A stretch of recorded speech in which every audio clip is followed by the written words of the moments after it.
Welcome back to Orthodoxy in Appalachia, where I am highlighting Orthodox Christians living in this region of the United States.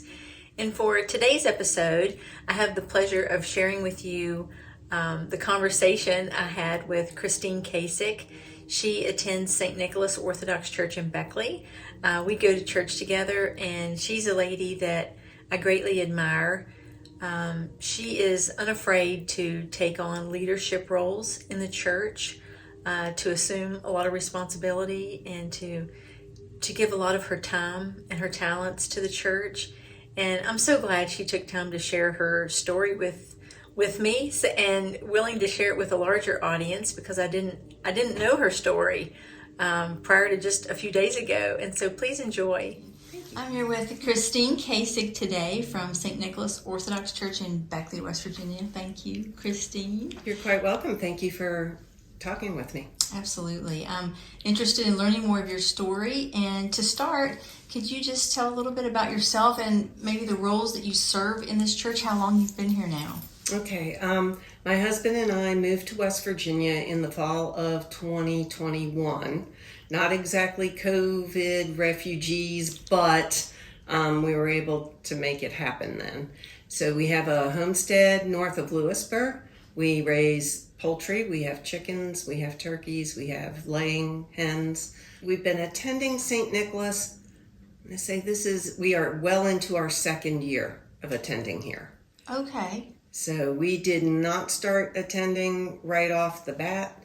It took us a while to grasp the concept of hour and 15 minute each way to church. We were kind of hesitant, but that's part of our story.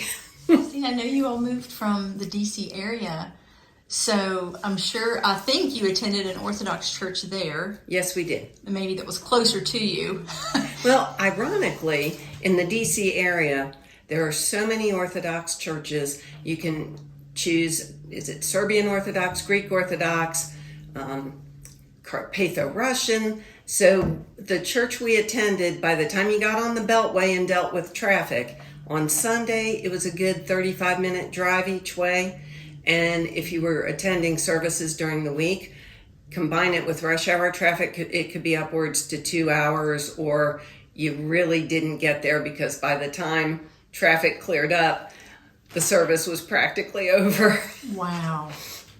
Was that an Antiochian church that you went to there also? The first one we attended was St. Luke Serbian Orthodox Church in America.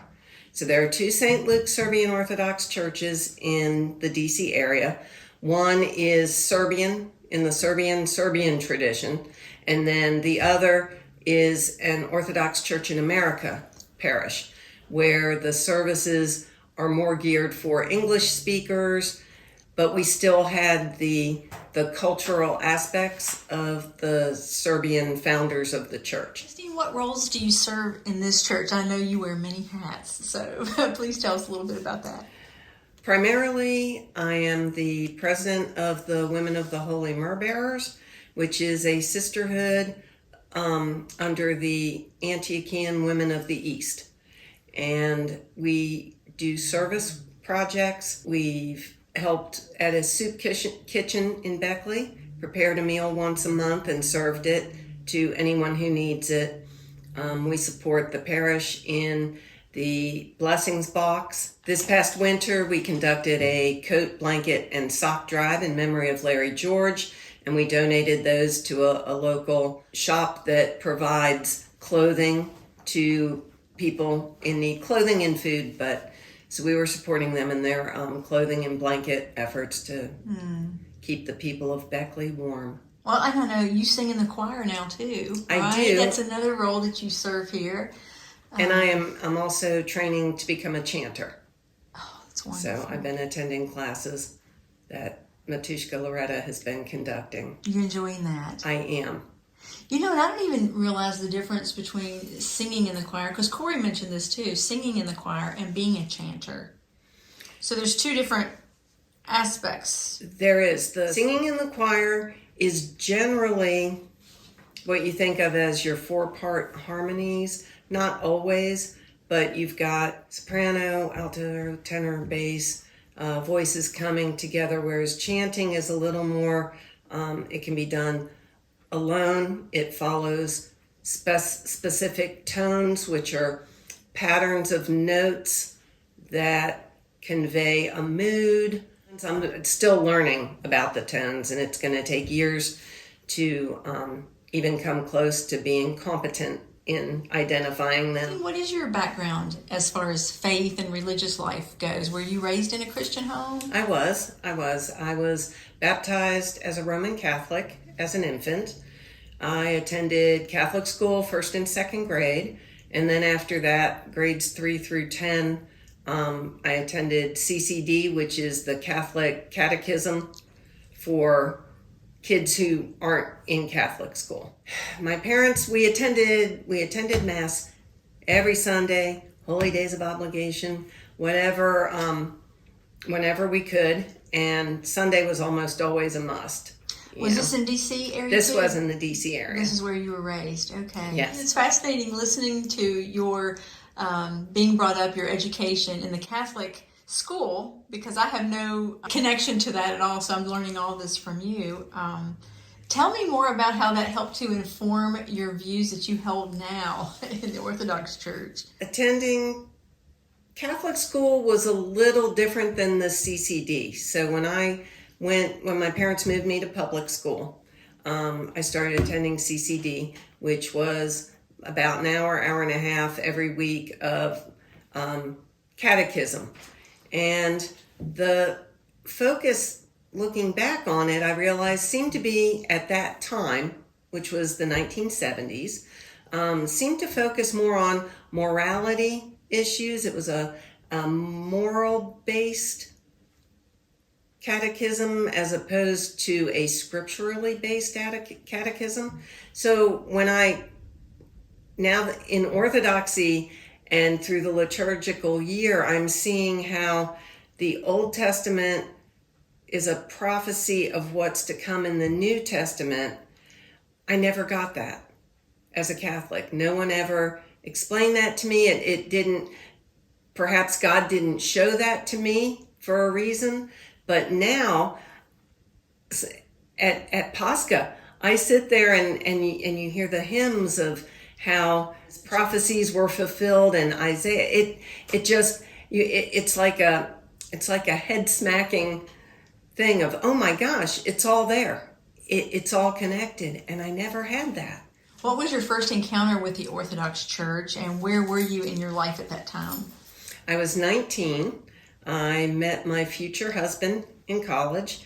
He is a cradle Orthodox in the Serbian Church. When I met his family, I was enamored with the cultural aspect of the Orthodox faith. His aunts, his uncles were all super involved in their parish life. The women baked things for the church picnic. The men roasted lambs and chickens for the church picnic. There was food. A lot of food was involved. Delicious food. Was this a large parish or was it small?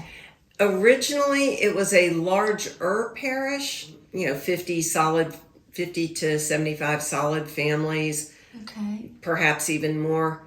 The heritage of the area, my husband is from Weirton, and there are a lot of ethnicities up there, and a lot of Serbs settled in that area to work in the steel mill. Mm-hmm. And so... Was that an English-speaking parish when you attended church with him? Or? When I attended church with him, so this was early 80s, 82, 83-ish. The liturgy was said in English, but the choir responded in Church Slavonic. So I was taking Russian at the time as a language requirement, and the Slavonic language is similar. So it was fascinating to me. It was like, oh wow, there's this rich heritage and the traditions they held. The food was ethnic. The sound of the choir, to me, I'd never experienced anything like that. Really? So there was not even a similarity between the Catholic Mass and what you experienced in the Serbian Orthodox liturgy? There actually is a structural similarity, and I picked up on that right away. So that it follows, your opening litanies are similar. The recitation of the creed is similar, slightly different with the filioque. Then you have the epistle and the gospel reading, followed by a homily or a sermon. Then you have the statement of your faith with the creed. Then you go into the Eucharistic prayers, then the Eucharist, and then there's the conclusion. And granted, the Orthodox is a little bit lengthier, a little more full. And one thing when we actually went to liturgy that got me was, I think I've heard of people refer to it as smells and bells. You've got the incense, so all of your senses are being engaged. Mm-hmm. You have the incense, you have the beautiful choir, you have the icons and the dome in the ceiling, and everything is just a overwhelmingly beautiful sensory experience. Why did you decide to join the Orthodox Church, and where were you in your life at that time? So I married my husband, Michael, in 1989 at Holy Resurrection Orthodox Church in Steubenville, Ohio. We got married in the Orthodox Church. At that point, neither of us were particularly practicing Christians. I would refer to myself as a very lapsed Catholic, and we didn't attend services, but we knew we were getting married. We wanted that to be in the eyes of God, not just in the eyes of a justice of the peace. So the Orthodox Church does not view the Catholic vows of matrimony as legitimate, whereas the Catholic Church does recognize the Orthodox vows of marriage as legitimate. So to cover our bets, hedge our bets, we got married in the Orthodox Church, because then there was no issue with, were we legitimately married in the eyes of God. Did you all get back into the church together? We did. We returned to the church when I was pregnant with our first child. I think that's a very common theme you'll find with a lot of people who are raised in a faith. They kind of go away from it for a while, and then once there's a really life-changing event, you're responsible for a child. You're responsible for bringing a life into the world and raising them in a tradition, a right tradition. Both of our children, we had two. Both of them were baptized in the Orthodox Church, and our priest at the time was always, whenever you're ready, I know you, we'll welcome you into the church. All I needed to be was chrismated, so because I had already been baptized, and I was waiting for a sign. I wanted God to tell me, this is it. This is it. And the birth of my children wasn't it. Maybe my heart was closed to the notion, I'm not sure. But my children started asking me, why don't you take communion with us? I'd take them up and they'd get communion, but I never took communion. I sang in the choir, but I wasn't Orthodox yet. And so I'm waiting for that sign. We go up to a picnic at Mike's old parish, Holy Resurrection. So they would have this big, huge picnic at they had Serbian picnic grounds. There is a Serbian picnic ground in Weirton, and the men, like I said before, they do roast like 75 lambs and 100 chickens, and the women bake desserts, and there's all these ethnic foods, and it's fabulous. So talking to the priest who married us, Father Rade Merrick, I mentioned that to him, that I'm waiting for a sign. And I don't know how, at some point I mentioned the kids are asking, why don't I take communion? But I'm waiting for a sign. And he looked at me and he said, isn't that your sign? Wow. And I thought, how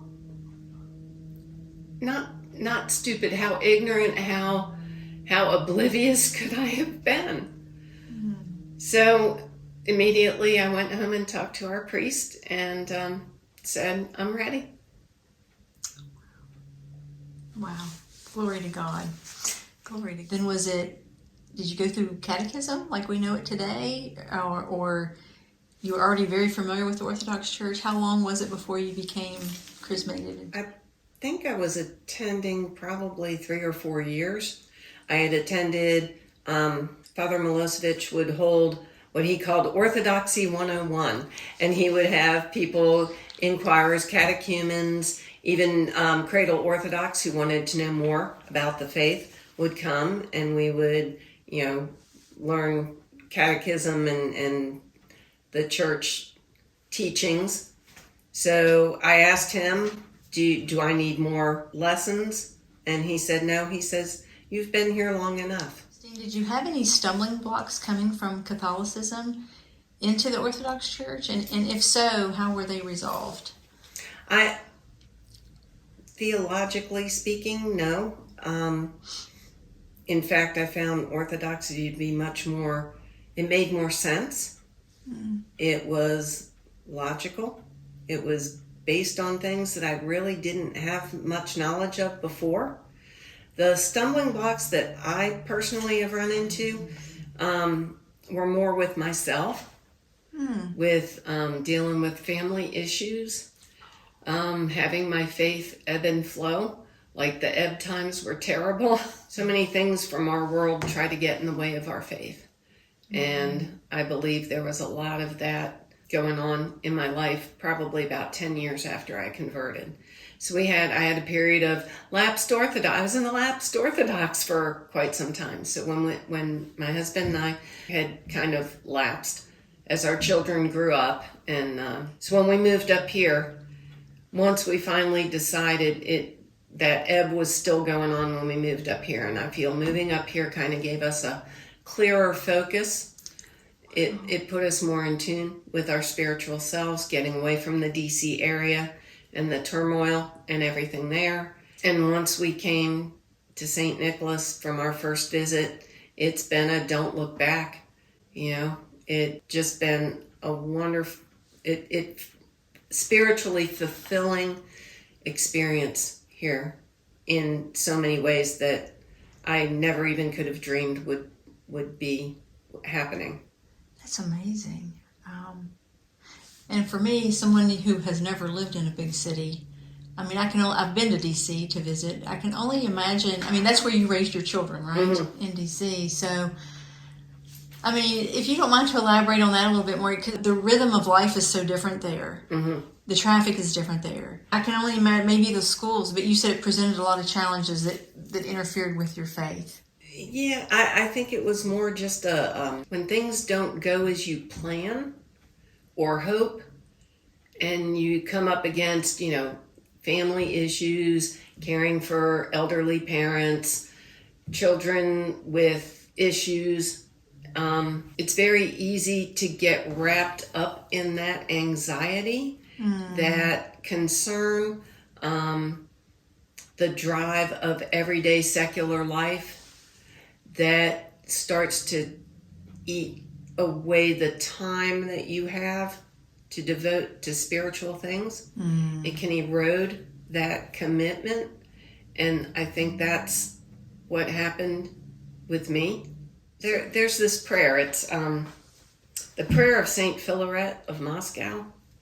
And again, growing up, my parents, we didn't read the Bible. We didn't do a lot of praying other than bedtime prayers, which, but this prayer is so powerful. And one of the tenets of it is that let me accept any event that happens today is something that is your will, that is God's will. And it's only been the past couple years that I actually came across that and am practicing that. And that has eased my heart so that now it can be open to celebrating Jesus and God and the Orthodox faith. So, Christine, what does it mean to you now, living as an Orthodox Christian and moving from the city to a more remote area of West Virginia? What's that transition been like? It's been nothing but positive for both Michael and I. The sense of community that we found up north of Lewisburg has just been tremendous. We know certainly not all of our neighbors, but we know more of them than we knew when we lived in D.C. And we gather. There's a local restaurant that a lot of us gather at for dinner every Tuesday night. I have a neighbor who literally at one point said, "Hey," texted me, "Do you have a cup of sugar? I need a cup of sugar." And those are the things I yearn for. Having a neighbor, having community where you can just say, "Hey, do you have this? I need this." Or, "Hey, I've got this. Do you need that?" And then it was even heightened by coming to St. Nicholas, because the community here is so strong and so loving. The first time Michael and I walked in, we could tell from the way Father Samuel, his face lit up to see that he had 2 visitors here. And everyone is just, I know it sounds kind of trite, but they're nice, they're caring, they're sharing. The prayer circle here does tremendous things. It's just such a tight-knit community. And as an Orthodox Christian, living as an Orthodox Christian, I really have no criticisms of other people. I try to approach everyone as a child of God. I try to love my enemies. I strive to live Orthodoxy by being an example. And I pray that my actions plant seeds in others. Whether it's they come and inquire about liturgy and the Orthodox faith, or if they're inspired to do a kindness to a neighbor or someone unfortunate, less fortunate than us. Well, you mentioned earlier that when you first moved to West Virginia that you and Michael had really some consideration about the drive time here. Mm-hmm. So how did you even learn about St. Nicholas? And how did you decide to come here? Like, maybe this is the closest church, Orthodox church. I think it is. You. Yeah. It is. So I think there's some in Roanoke. There's the one in Bluefield, which is a little farther. This one is the closest church, and we were so blessed that it is the church that it is. And to be honest with you, the hour and 15-minute ride, not a problem. Mm-hmm. It's such a beautiful drive. And, we go across the New River on 64, and that's just something I look forward to seeing twice. Going west and then coming home east, seeing that view. And was it the bridge over Cranberry Glade? Mm-hmm. Every time I see that, it takes my breath away. Mm. That's wonderful too, that you're able to rejoice in nature too, coming from the city when you're a lot of concrete there. So. Oh yeah. Oh, that's wonderful. One time coming to church, I decided to come. There's a back road that I can take down, Shoestring Trail, and it takes a little longer, but I had plenty of time. And it was one of those mornings. I think it was a early summer. And it was kind of raining and on and off, blue sky, clouds, rain. So I'm driving down the valley, and I saw no fewer than 5 rainbows on my way to church.